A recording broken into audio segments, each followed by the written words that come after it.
가 있어서 좀 기침이 납니다. 계속해서 기침이 안 잦아드네요. 예, 오늘 우리 출애굽기 23장 말씀을 읽고 말씀을 같이 보겠습니다. 그래서 노원석 전도사님, 우리 10절까지 봉독해 주세요. 하지 말며 악인과 연합하여 이증하는 증인이 되지 말며 가수를 따라 악을 하지 말며 통사의 가수를 따라 부당한 증언을 하지 말며 가난한 자의 통사라고 해서 편병되이 두둔하지 말지니라. 내가 만일 내 원수의 길 잃은 소나 나귀를 보거든 반드시 그 사람에게로 돌리시며 내가 만일 너를 미워하는 자의 나귀가 짐을 싣고 엎드러짐을 보거든 그것을 버려두지 말고 그것을 도와 그 짐을 굴릴지니라. 너는 가난한 자의 송사라고 정의를 굳게 하지 말며 거짓 일을 멀리하며 무죄한 자와 의로운 자를 죽이지 말라. 나는 악인을 부끄럽다 하지 아니하겠노라. 너는 뇌물을 받지 말라. 뇌물은 밝은 자의 의를 얻게 하고 의로운 자의 말을 굳게 하느니라. 너는 이방 나그네를 압제하지 말라. 너희가 애국 땅에서 나그네 되었은즉 나그네의 사정을 받으리라. 너는 여섯 해 동안은 너희 땅에 파종하여 주소판을 거두고. 네, 감사합니다. 우리 신민주 총리 계속해서 17절까지 봉독합니다. 국제에는 갈지 말고 묵혀두어서 내 백성의 가난한 자들을 먹게 하라. 그 남은 것은 들짐승이 먹으리라. 내 포도원과 감람원도 그리할지니라. 너는 엿새 동안에 내 일을 하고 일곱째 날에는 쉬라. 내 소와 나귀가 쉴 것이며 내 유종의 자식과 나그네가 숨을 돌리리라. 내가 내게 이른 모든 일을 삼가시키고 다른 신들의 이름은 부르지도 말며 내 입에서 들리게도 하지 말지니라. 너는 매년 세 번 내게 절기를 지킬지니라. 너는 무교병의 절기를 지키라. 내가 내게 명령한 대로 아비 월에 정한 때에 이래 동안 무교병을 먹을지니 이는 그 달에 내가 애굽에서 나왔음이라. 빈손으로 내 앞에 나오지 말지니라. 그 추절을 지키라. 이는 내가 수고하여 밭에 뿌린 것의 천 열매를 거둠이니라. 수장들을 지켜라. 이는 내가 수고하여 이룬 것을 연말에 밭에서부터 거두어 저장함이니라. 내보는 남자는 매년 세 번씩 주 여호와께 보일지니라. 네, 감사합니다. 우리 신은주 청년, 우리 24절까지 봉독합니다. 나는 내 재물을 필을 유방과 함께 드리지 말며 내 절기의 재물의 기름을 앞집까지 갖다 두지 말지니라. 내 토지에서 처음 거둔 열매에 가장 좋은 것을 가져다가 너희 하나님 여호와의 전에 드릴지니라. 너는 염소 새끼를 그 어미의 젖으로 삼지 말지니라. 내가 사자를 내 앞서 보내어 길에서 너를 보호하여 너를 내가 예비한 곳에 이르게 하리니 너희는 삼가 그의 목소리를 청동하고 그를 노엽게 하지 말라. 그가 너희를 허물을 용서하지 아니할 것은 내 이름이 그에게 있음이니라. 내가 그의 목소리를 잘 청종하고 내 모든 말대로 행하나 내가 내 원수에게 원수가 되고 내 대적에게 대적이 될지라. 내 사자가 내 앞서가서 너를 아모리 사람과 헷 사람과 그리스 사람과 가나안 사람과 다윗 사람과 여부스 사람에게로 인도하고 나는 그들을 끊으리니 너는 그들의 신을 경배하지 말며 섬기지 말며 그들의 행위를 하지 말고 그것이 닿게 틀리며 그들의 주상을 부수라. 네, 감사합니다. 아버지 제가 봉독합니다. 내 하나님 여호와를 섬기라. 그리하면 하나님 여호와가 너희의 양식과 물에 복을 드리고 너희 중에 병을 제하리니 내 나라에 낙태하는 자가 없고 임신하지 못하는 자가 없을 것이라. 내가 너희 날수를 채우리라. 내가 내 위엄을 내 앞서 보내어 내가 이를 곳에 모든 백성을 물리치고 내 모든 원수들이 내게 등을 돌려 도망하게 할 것이며 내가 왕불을 내 앞에 보내리니 그 불이 히위 족속과 가나안 족속과 헷 족속을 내 앞에서 쫓아내리라. 그러나 그 땅이 황폐하게 되므로 들짐승이 번성하여 너희를 해할까 하여 1년 안에는 그들을 내 앞에서 쫓아내지 아니하고 내가 번성하여 그 땅을 기업으로 얻을 때까지 내가 그들을 내 앞에서 조금씩 쫓아내리라. 내가 내 경계를 홍해에서부터 블레셋 바다까지 광야에서부터 강까지 정하고 그 땅을 주민을 내 손에 넘기리니 내가 그들을 내 앞에서 쫓아낼지라. 난 너는 그들과 그들의 신들과 언약하지 말라. 그들이 내 땅에 머무르지 못할 것은 그들이 너를 내게 범죄하게 할까 두려움이라. 내가 그 신들을 숨기면 그것이 너의 올무가 되리라. 아멘. 네, 반갑습니다. 오늘의 말씀은 하나님과 동행하는 공동체, 그 공동체가 어떤 공동체인가라는 것을 한번 살펴볼까 합니다. 사람은 누구나 길을 걸어갈 때 혼자 가는 것은 외롭죠. 그래서 동행자를 찾기 마련입니다. 뭐 혼자 길을 걷는 것은 외롭지만 함께 걸으면 위로가 되기도 합니다. 공동체도 마찬가지죠. 하나님께서 우리를 부르실 때 홀로가 아니라 함께 부르셨다라는 거예요. 왜냐? 서로 같이 기대고 서로 붙들며 서로 또 세워가고 위로해주면서 이렇게 공동체가 바로 서 나가는 것, 그것이 하나님의 뜻이기 때문입니다. 오늘 출애굽기 22장은 하나님은 사랑으로 공동체를 세우라고 말씀하고 계십니다. 그러나 사랑은 우리가 감정적으로 이렇게 대하다 보니까, 그죠? 그 사랑이 감정과 또 우리의 이성을 합쳐서 우리가 하나님의 그 사랑을 닮아가면서 해야 되는데 너무 감정에 치우쳐 있다 보니 이 공동체가 쉽지 않다라는 거죠. 사랑은 반드시 우리 삶 속에서 하나님의 공의와 정의가 드러나야 되는 거예요. 하나님을 기억하고 예배를 이어지고 하나님을 경외하는 그런 존재, 그 존재가 우리가 하나님 앞에 신앙, 우러러 드리는 그것의 공동체가 되어야 된다는 거죠. 결국은 하나님의 인도하심에 우리가 순종하는 길이 이 공동체가 사랑으로 동행하는 공동체라는 겁니다. 사랑이 공동체의 뿌리라면 정의와 거룩은 줄기가 될 것 같고요. 그리고 하나님의 인도는 열매가 되지 않을까 생각되어집니다. 우리는 종종 공동체를 세우는 이 힘이 사람에게서 찾으려고 많이 하죠. 물론 하나님이 돕는 자를 붙여주고 이루시는 것은 맞습니다. 그런데 사람을 의지하다 보면 그 사람에는 한계가 있는 거죠.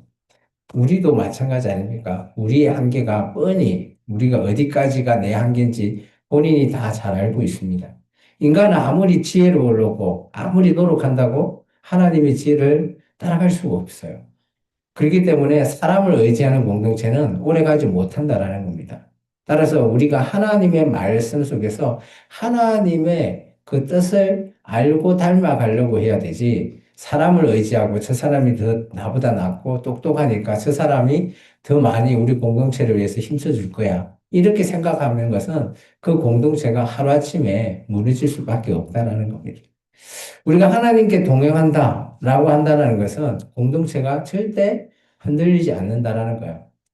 저뿐만 아니라 여러분이 하나님과 동행한다면 한 명 한 명이 하나님과 바로 서 있기 때문입니다. 그것이 하나님이 원하는 그런 동행하는 공동체입니다. 하나님의 인도는 우리가 순종할 때만 가능하다고 보여집니다. 오늘 우리가 함께 나눌 출애굽기 23장에 오늘 잘 보시면 하나님께서 하나님의 정의, 그리고 하나님께서 원하시는 공동체, 하나님의 뜻에 따라 순종하는 공동체, 이런 공동체의 모습이 보인다라는 거예요. 오늘 24장에 이제 넘어가면 하나님이 이때까지 공동체를 이렇게 세우기를 바란다라고 했습니다. 하나님이 처음에 정의, 공의, 사랑, 이제 동행 이렇게 세워지는 공동체를 통해서 하나님께서 24장에 가면 시내산 언약을 세운다라는 거. 그래서 드디어 이스라엘 민족과 하나님의 언약이 세워지는, 이게 하나님이 꿈꾸는 공동체가 오늘 23장까지이지 않을까 보여집니다. 오늘 우리 교회도 마찬가지입니다. 하나님께서 우리 교회와 또 우리 가정, 우리 삶 속에서도 하나님과 함께 동행하고 걸어가는 그런 공동체, 그것이 하나님의 뜻이자 우리가 올바르게 가는 길이 아닐까 여겨집니다. 그러면 말씀을 통해서 우리 좀 자세히 한번 보겠습니다. 먼저는 하나님의 공동체가 정의 위에, 하나님의 정의 위에 서 있어야 된다는 거죠. 우리 1절을 한번 읽어볼까요? 23장 1절입니다. 너는 거짓 풍설을 퍼뜨리지 말며 악인과 연합하여 위정하는 정인이 되지 말며 라고 되어 있습니다. 이게 이제 법과 관계가 있는 거죠. 그죠? 지금도 우리나라 대한민국 헌법에 위배되거나 거짓 정의를 하면 벌을 받습니다. 근데 하나님의 법은 더 이렇게 얘기하고 있죠. 우리의 법을 뛰어넘는 겁니다. 공동체가 잘 지탱할 수 있게끔 해주는 영적인 토대를 말하고 있습니다.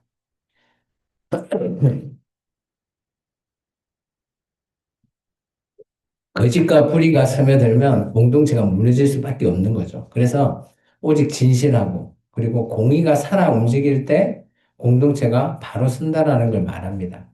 근데 우리 사회를 잘 돌이켜보면, 물론 우리 사회 내에서도 정말 진실과 정의로 살아가고, 그거 법을 잘 따르고, 그대로 살아가는 사람들 많이 있습니다. 근데 그것을 위반하면서 자기 이익을 또 착취하려고 하는 사람 또한 많이 있어요. 이해관계로 또 슬키고 얽히고 이런 관계들이 있죠. 근데 이제 하나님의 공동체는 지금 우리 이 땅에서 이루어가는 공동체가 아마 반도 채 안 될 것 같아요. 하나님이 원하는 공동체는. 그죠? 오늘 정의로운 공동체는 이런 거예요. 첫 번째는 약자를 외면하면 안 되는 겁니다. 그죠? 또 억울한 자, 그런 걸 부르짖는 그런 자들의 소리를 귀 기울여야 되는 거예요. 요즘 우리나라 같은 경우도 막 그런, 그죠? 최근에 보니까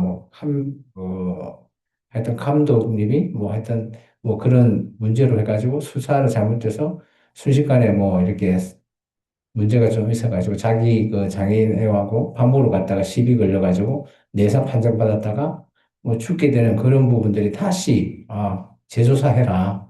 그런 걸 보면 그래도 아직은 우리 사회에는 좀 정의가 있어 보이는 것 같아요. 근데 하나님은 그런 부분을 좀 강조하고 계시죠. 5절 한번 같이 한번 읽어볼까요? 내가 만일 너를 미워하는 자의 나귀가 짐을 싣고 엎드러짐을 보거든 그것을 버려두지 말고 그것을 도와 그 짐을 부릴지니라. 이거는 원수조차도 같은 공동체에 있다면 도와라는 겁니다. 하나님의 공동체가 그런 모습이죠. 정의는 사랑과 연결되어 있습니다. 사랑이 없는 정의는 차갑죠. 우리가 법대로 합시시오 할 때 그 법이 따뜻할 때도 있고 차가울 때도 있잖아요. 언제 차갑습니까? 정말 냉정할 정도로 법대로 해버리는 정말 정의가 있는데 사랑이 없는 듯한 그런 정의. 그건 차가울 수밖에 없습니다. 그런데 또 어떤 경우는 따뜻합니다. 그거는 사랑이 담겨져 있는 정의가 있는 거예요. 근데 하나님의 원하는 것은 이 정의는 사랑이 담겨져 있습니다. 예수님께서 죄송합니다. 아이고.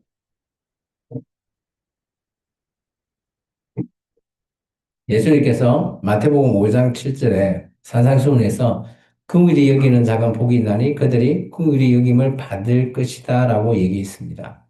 정의와 긍휼은 서로 함께 이렇게 이어져 있는 그런 관계죠. 정의만 너무 내세우면 긍휼을 여기 세우지 않다 보면 그죠? 한쪽으로 너무 치우쳐 버리는 거죠.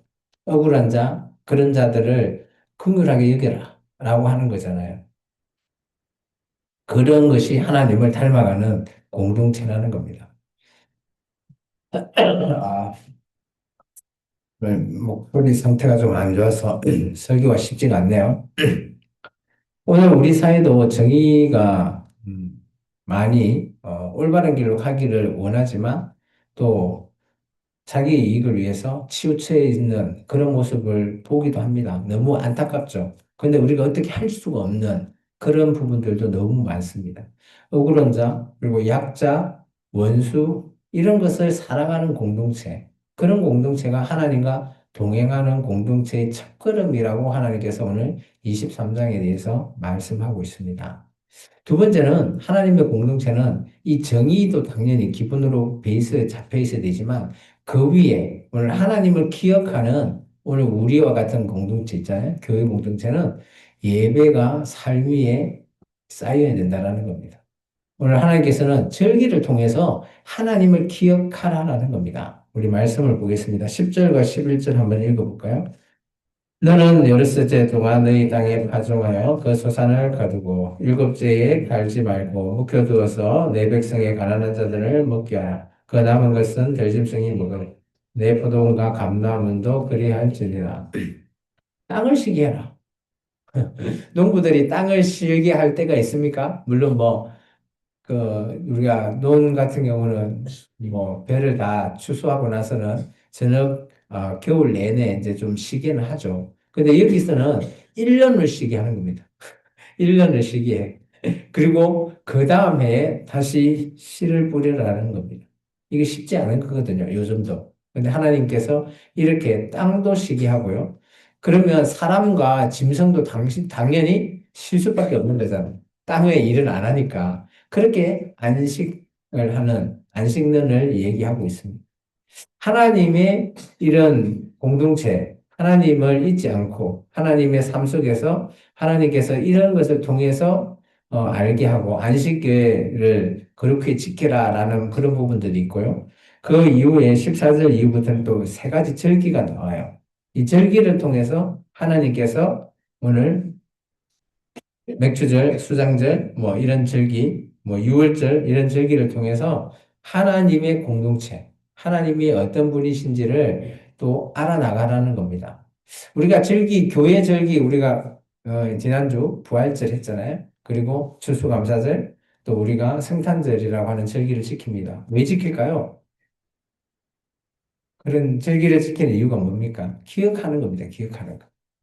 하나님의 절기를 통해서 이 공동체가 늘 감사하고 거룩하는 것을 회복하는 그런 훈련도 물론 되지만 그것을 기억하고 그대로 이어져 나아가는 그것을 나중에 또 이어주는 후손들에게 우리 자녀들에게 이어나갈 수 있게끔 해주는 그런 내용이 바로 절기입니다. 이런 절기를 통해서 하나님께 감사해야 되는 이유 이런 것들을 말하면서 그들을 통해서 우리 후손들이 하나님이 이런 분이시다는 것을 가르쳐라는 겁니다.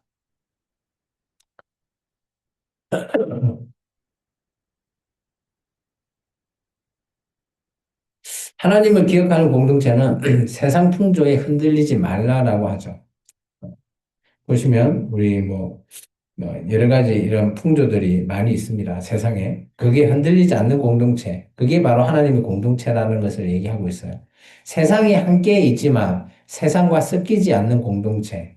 참 쉽지 않죠. 그죠?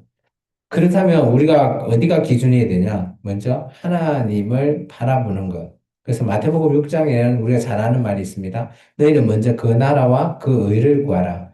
그리하면 이 모든 것들이 너에게 더하시리라. 이게 하나님의 나라, 하나님의 의를 우리가 더할 때 우리가 세상과 구별될 수 있다라는 거예요.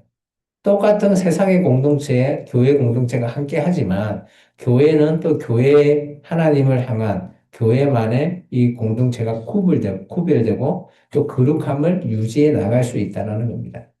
그래서 우리가 꼭 필요하다는 거죠. 하나님을 이렇게 기억하는 공동체로 모여 있기 때문에 우리의 베이스가 하나님을 알아가고 하나님을 닮아가려고 하는 그런 공동체에서 함께 동행하는 공동체로 살아가라라고 말하고 있습니다.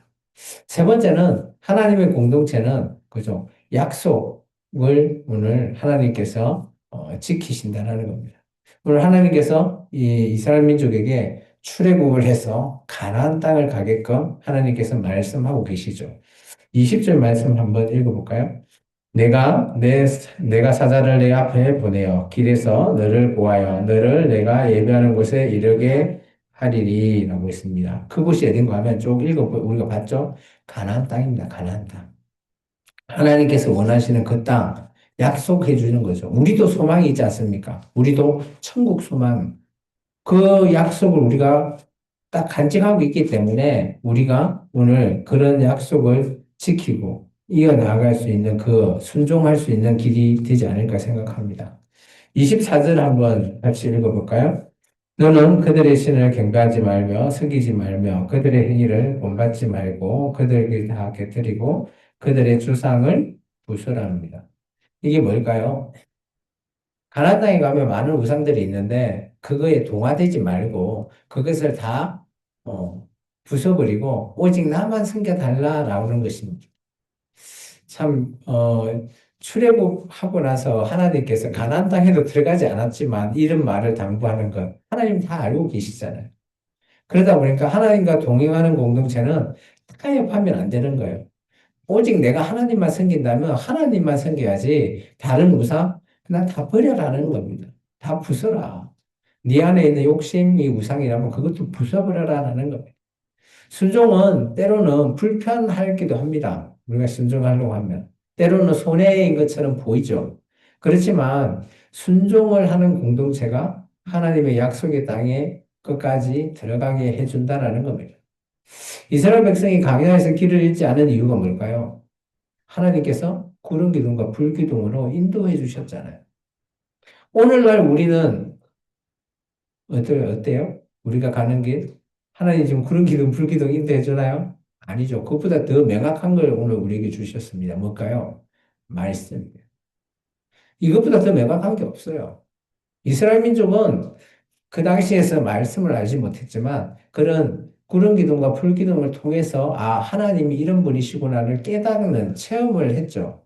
근데 우리는 말씀을 통해서 그 모든 것들을 다 지금 우리가 읽고 느낄 수 있잖아요. 그렇기 때문에 우리는 더 명확히 하나님의 뜻을 밝혀볼 수 있다는 겁니다.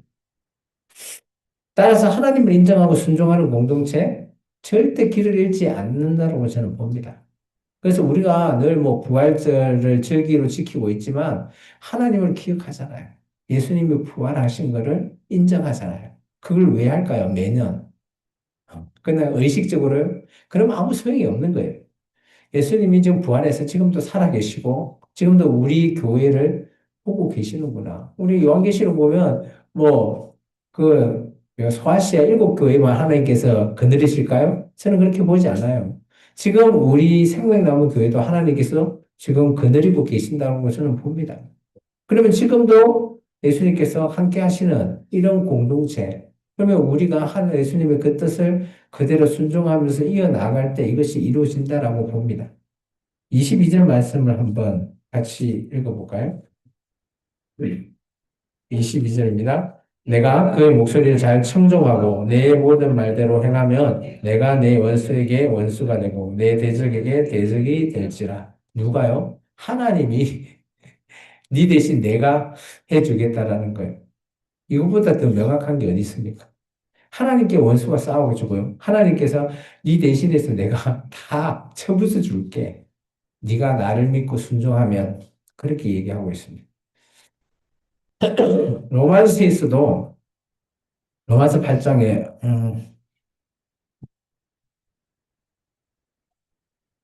바울이 이렇게 고백해요. 그런 적 이 일에 대하여 우리가 무슨 말을 하리요? 만일 하나님이 우리를 위하시면 누가 우리를 대적하리요?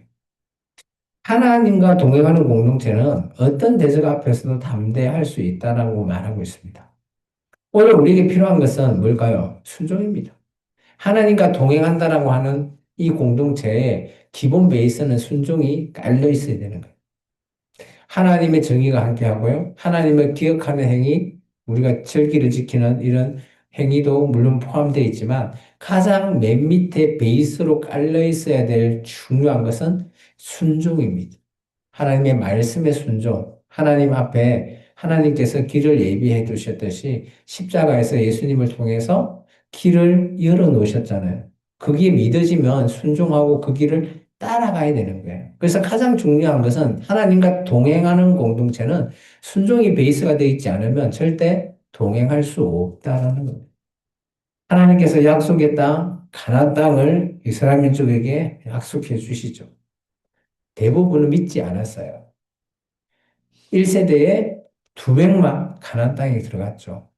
여호수아와 갈렙입니다. 그 많은 60만 그리고 60만 3,550명 남자만 그러고 모든 사람을 따지면 한 200만 명 되는데 그 중에 1세대는 딱 2명이잖아요. 그게 순종할 때 언제 그랬죠? 정탐을 나중에 이제 보냈거든요. 가데스 바네아에서 저 가나안 땅에 정탐을 보낼 때 2명만 그 말씀에 순종했어요. 하나님의 말씀. 그게 이들이 가나안 땅을 밟을 수 있는 겁니다. 오늘 우리도 마찬가지입니다. 하나님 앞에 불확실하더라도 우리가 이 길을 순종하면 우리는 확신을 가질 수 있다라는 겁니다. 죄송합니다.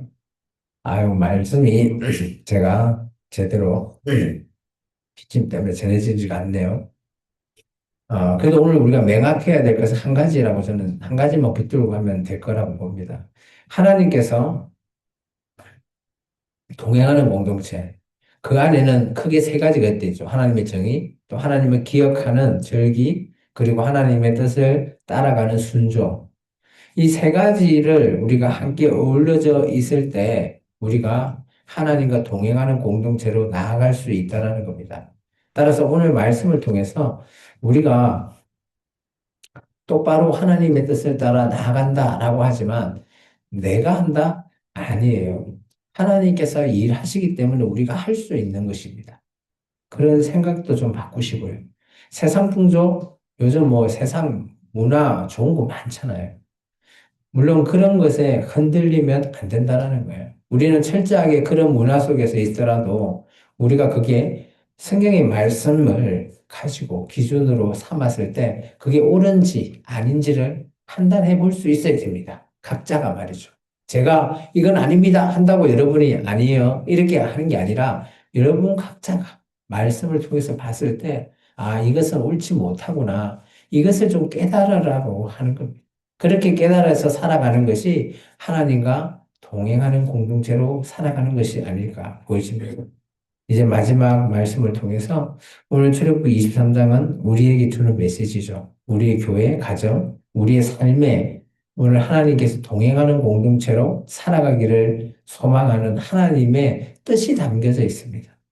여기 안에는 약자, 또 하나님께서 원하시는 억울한 자, 이런 자들과 다 어울려서 함께 살아가라라는 것을 말하고 있죠.